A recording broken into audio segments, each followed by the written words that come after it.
एक छोटी सी गलती और पूरी दुनिया बन गई मौत का खेल। अब बचा है सिर्फ एक लड़का जो अपनी ताकत से बचेगा या मौत का शिकार बन जाएगा। एक आम अमेरिकन फैमिली कुछ दिन शहर छोड़कर साथ वक्त बिताने का सोचती है। अमांडा और क्ले अपने बच्चों के साथ कार में बैठकर एक किराए के केबिन की तरफ निकलते हैं। बच्चे पूल में तैरते हैं और क्ले घर को देखता है, जबकि अमांडा सामान लेने शहर चली जाती है। वापसी में वह देखती है कि एक आदमी अपनी पूरी कार पानी की बोतलों से भर रहा है। अमांडा को वह अजीब लगता है, लेकिन वो ध्यान नहीं देती। घर पहुंचने के बाद फैमिली पास वाले बीच पर जाने का प्लान बनाती है। जब सब अपनी अपनी एक्टिविटी में लगे होते हैं, सबसे छोटी बेटी रोज समुद्र में एक ऑनर टैंकर देखती है।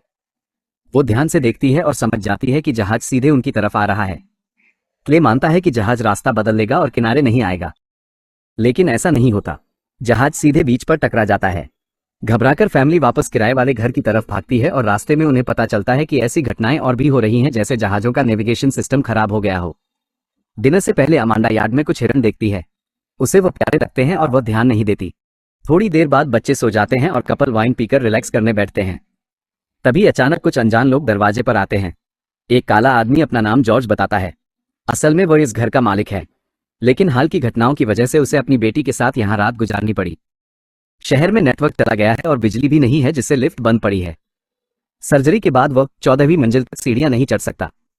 शुरू में अमांडा समझ नहीं पाती कि यह लोग क्या चाहते हैं, लेकिन थोड़ी देर बाद उसे सब साफ हो जाता है और वह मना कर देती है। अनजान लोगों को घर में रखने का ख्याल उसे अच्छा नहीं लगता। जॉर्ज यहां तक ऑफर करता है कि किराए के पैसे का कुछ हिस्सा वापस कर देगा, लेकिन फिर भी अमांडा का मन नहीं बदलता। माहौल टेंस हो जाता है और क्ले अपनी पत्नी से बात करने की कोशिश करता है। अमांडा की बात सुनने के बाद क्ले कहता है कि चलो घर के मालिक से फिर बात करते हैं। उसका कहना है कि अगर जॉर्ज बेईमान या शकी निकला तो वो उसे घर में नहीं रुकने देंगे। इस बीच न्यूज पर इमरजेंसी घोषित कर दी जाती है। ये सुनकर क्ले मेहमानों को रुकने देता है, भले ही अमांडा इस बात के बिल्कुल खिलाफ होती है। जॉर्ज और उसकी बेटी रूथ घर के बेसमेंट में चले जाते हैं, जहां उन्होंने पहले ही अपना सामान लगा रखा था ताकि नए किराएदारों को परेशान ना करें। अगली सुबह अमांडा अपने फोन पर साइबर अटैक की नोटिफिकेशन देखती है, लेकिन जैसे ही वह यह अपने पति को दिखाना चाहती है, सारी खबरें रहस्यमय तरीके से गायब हो जाती हैं। हालात को समझने की कोशिश में क्ले शहर की तरफ निकलता है ताकि किसी से पता लगा सके कि क्या हो रहा है, जबकि अमांडा बच्चों के साथ घर पर रहती है। अमांडा ये बात जॉर्ज को बताती है, लेकिन वह मानता है कि शायद ये किसी छोटे मोटे हैकर्स का काम है। वह कहता है कि ऐसी घटनाएं पहले भी हुई हैं और बाद में सब नॉर्मल हो गया था। इस बीच क्ले शहर तक पहुंच नहीं पाता, क्योंकि ना उसका फोन काम कर रहा होता है ना जीपीएस। मजबूरी में वह इधर उधर रास्ता ढूंढते हुए घूमता है। थोड़ी देर बाद उसे एक स्पेनिश बोलने वाली औरत मिलती है जो बहुत डरी हुई होती है और मदद की गुहार लगाती है। क्ले पहले समझने की कोशिश करता है कि वह क्या कह रही है, लेकिन जब उसे एहसास होता है कि उसे स्पेनिश नहीं आती तो वो गाड़ी लेकर वहां से निकल जाता है। तभी उसे आसमान में एक बड़ा ड्रोन दिखता है जो लाल रंग की चीजें गिरा रहा होता है। वो तुरंत गाड़ी मोड़कर घर की तरफ लौटता है। बाद में पता चलता है कि ड्रोन पर्चे गिरा रहा था, लेकिन उन पर लिखा टेक्स्ट इंग्लिश में नहीं था। जल्दी ही सबको मालूम चलता है कि पर्चे पर लिखा था डेथ टू अमेरिका। इसी बीच इंटरनेट बंद होने की वजह से रोज फ्रेंड्स का आखिरी एपिसोड नहीं देख पाती। उसे बहुत बुरा लगता है और वह सोचती है कि शायद अब कभी स्टोरी का एंडिंग पता नहीं चल पाएगा। थोड़ी देर बाद रोज आंगन में दर्जनों हिरन देखती है और अपने भाई से कहती है कि चलो जंगल की तरफ चलते हैं। आर्ची मान जाता है और दोनों हिरणों का पीछा करने निकल पड़ते हैं।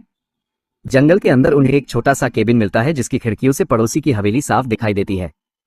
उधर जॉर्ज पड़ोसियों से मिलने जाने का फैसला करता है, इस उम्मीद में कि उसे वहां से कुछ काम की जानकारी मिल जाए। एहतियात के तौर पर जॉर्ज अपने साथ एक हथियार ले जाता है।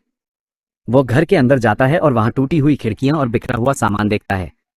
थोड़ी देर बाद उसे एक सैटेलाइट फोन मिलता है, लेकिन हैरानी की बात यह होती है कि वह भी काम नहीं करता, बिल्कुल मोबाइल फोन की तरह। इसका मतलब था कि शायद सैटेलाइट भी बंद हो गए हैं।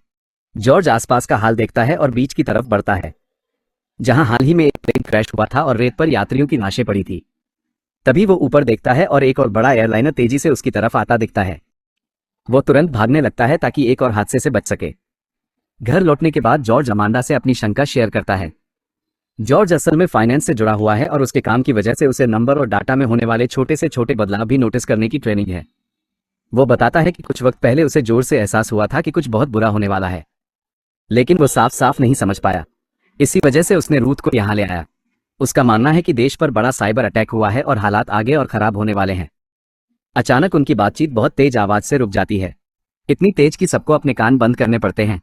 अमांडा जंगल की तरफ जाती है, जहां उसे आर्ची और रोज मिलते हैं। उसी वक्त उसे याद आता है वो आदमी जिसे उसने दुकान के बाहर पार्किंग में देखा था। उसकी बात सुनकर जॉर्ज शक करता है कि शायद वो उसका पड़ोसी डेनी हो, जो सालों से सर्वाइवलिज्म में पागलपन की हद तक डूबा हुआ है और हर तरह की इमरजेंसी के लिए तैयारी करता रहा है।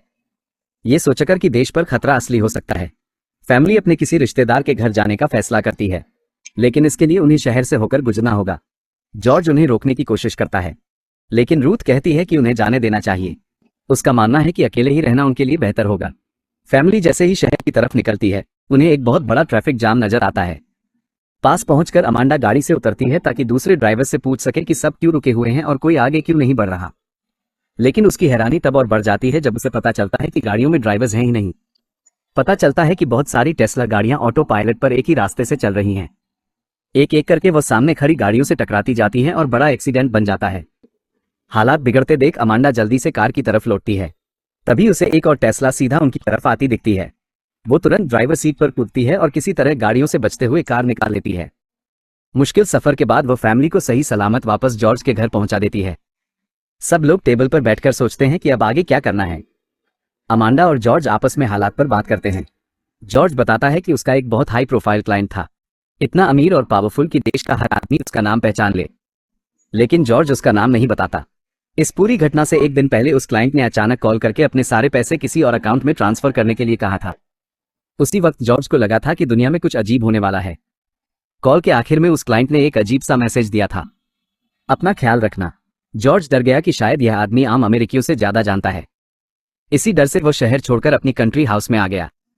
अब अमांडा को समझ आने लगता है कि हालात सच में बहुत गंभीर हो गए हैं। थोड़ी राहत पाने के लिए वो जॉर्ज के साथ लिविंग रूम में डांस करने लगती है।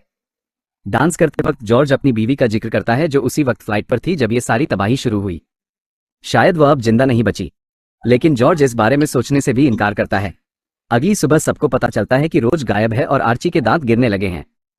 थोड़ी देर बाद वह बेकाबू होकर उल्टी करने लगता है। आर्ची मानता है कि कल जंगल में उसे एक टिक ने काटा था। जॉर्ज उसके लक्षण देखकर समझ जाता है कि यह लाइम डिजीज है और जब सड़कें बंद होने की वजह से अस्पताल जाना नामुमकिन लगता है तो जॉर्ज सलाह देता है कि चलो पड़ोसी डेनी के पास चलते हैं, जिसने पूरी जिंदगी कयामत जैसे हालात के लिए तैयारी की है। क्ले आर्ची को लेकर जॉर्ज के साथ निकलता है ताकि उस तन्हा और अजीब पड़ोसी डेनी को ढूंढ सके। उसी दौरान अमांडा और रूथ रोज को ढूंढ रहे होते हैं। वो दोनों जंगल वाले केबिन तक पहुंचते हैं और आपस में बहस करने लगते हैं। तभी अचानक उन्हें बाहर कुछ हलचल महसूस होती है और दोनों चुप हो जाते हैं। अमांडा दरवाजे से बाहर निकलती है मगर उसे वहां कोई दिखाई नहीं देता। तभी उसे जमीन पर साइकिल के निशान दिखते हैं, शायद रोज वहीं से गुजरी थी। वो उन्हें फॉलो करने का सोचती है और पीछे मुड़कर रूथ को बुलाती है, लेकिन तभी उसका ध्यान जाता है कि रूथ चारों तरफ से हिरणों के झुंड से घिरी हुई है। जानवर इंसानों से बिल्कुल भी नहीं डर रहे और धीरे धीरे पास आते जा रहे हैं। रूथ डर जाती है और समझ नहीं पाती कि क्या करें।